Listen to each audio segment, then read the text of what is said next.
There are two types of cell references, relative and absolute. Relative and absolute references behave differently when copied and filled to other cells. Relative references change when a formula is copied to another cell.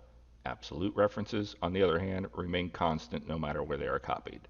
By default, all cell references are relative references.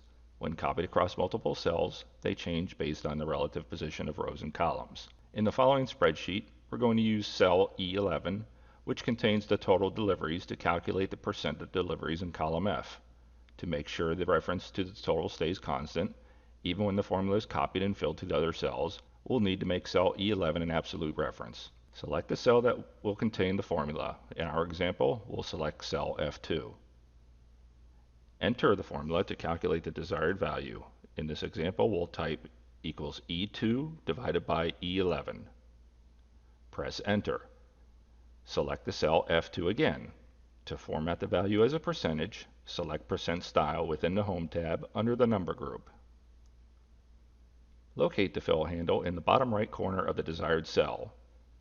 In our example, we'll locate the fill handle for cell F2. Click and drag the fill handle over the cells you want to fill, cells F2 through F10 in our example. Release the mouse. The formula will be copied to the selected cells with a relative reference, and the values will be calculated in each cell. Select cell F3. Notice the error that occurred. By default, all references are relative references.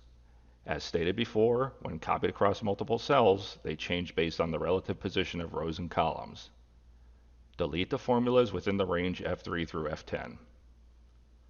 In our example, you don't want a cell reference to change when copied to other cells.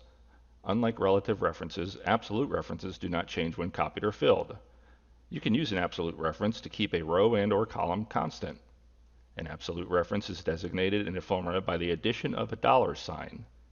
It can precede the column reference, the row reference, or both.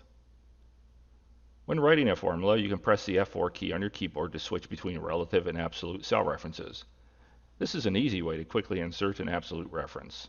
Or you can just type the $sign in the formula. Select cell F2 and type the $sign before the F and before the 2 in the formula bar. Select the Enter button on the formula bar. Locate the fill handle in the bottom right corner of the desired cell. In our example, we'll locate the fill handle for cell F2. Notice how the results are now correct. Be sure to include the $sign whenever you're making an absolute reference across multiple cells. The $signs were omitted at first, and this caused Excel to interpret it as a relative reference, producing an incorrect result when copied to other cells.